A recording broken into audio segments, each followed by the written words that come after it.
shout out to the brand for gifting me this garden hose. We are going to compare the Flexzilla hose with a metal hose. Shout out to the brand for gifting me this. And we are going to see which one is good in a couple of things. Does it kink? Is it lightweight? And durability. Especially living in Arizona with Arizona sun and heat, you want to see the difference between this and this. Let's do it. First.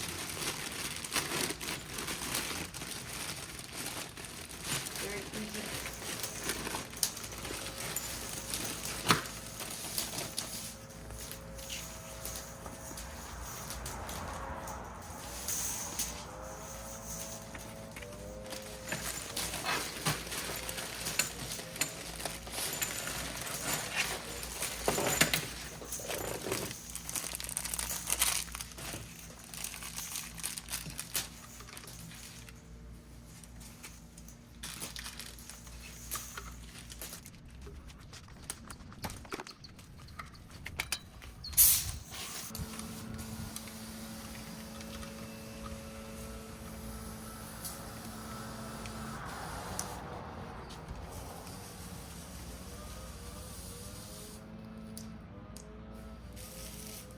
Absolutely loving how far this goes at the just a jet.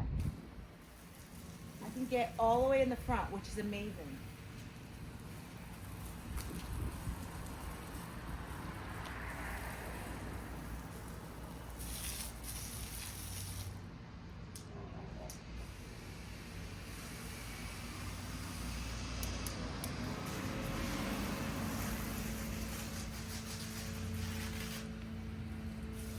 So overall, really good pressure. Now let's try the Flexzilla.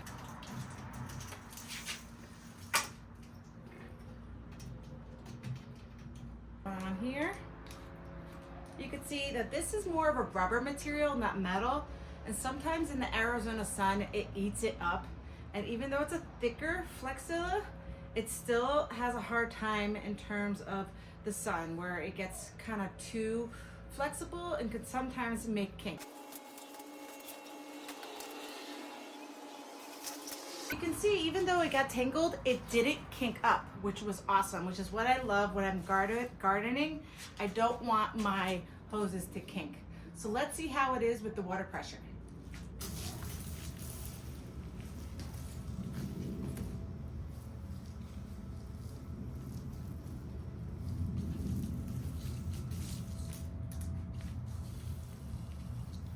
One thing to note is that this is definitely heavier than that. That one's definitely more lightweight and more portable. This is better for a hose where you want to stick it in one spot.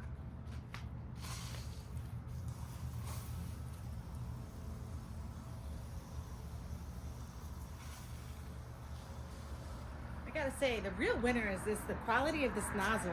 Sometimes when you get a nozzle that comes with a hose, it's not good quality, but this is actually pretty decent. So I am appreciating this nozzle that comes with the metal hose. So overall, let's look at the both. I have both of these. They both are pretty good with kinking. What you might use one versus the other is this is really good that it's lightweight, so it's easy to transport from one part of the area to the other.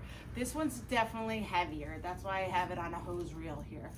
Also, another thing about this one is the diameter is smaller, therefore it has a little bit more pressure than this bigger diameter one. So technically, if you were to choose one versus the other, I actually would choose both because they're both good for different situations. And I appreciate how good quality it is, especially in Arizona sun. Even though this one gets a little bit more flexible, there has been no holes in it. And with this one, I have not seen anything break on it within about 2 weeks of using it for my garden and not here in 110-degree heat.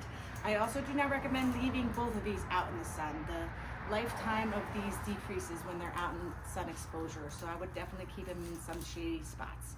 So totally recommend these, and I'll see you on the next review.